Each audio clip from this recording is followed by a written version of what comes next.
We divide 829 by 2 in a long division method. So 2 times 4 is 8. On subtracting we get 0.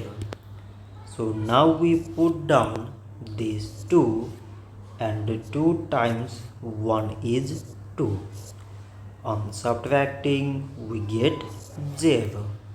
So again we put down this 9 and 2 times 4 is 8.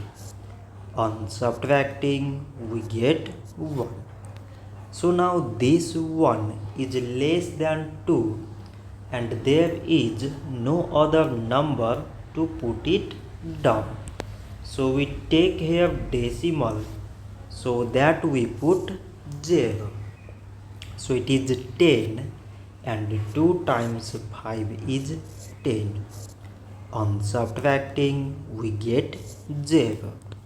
So 829 divided by 2 is 414 decimal 5.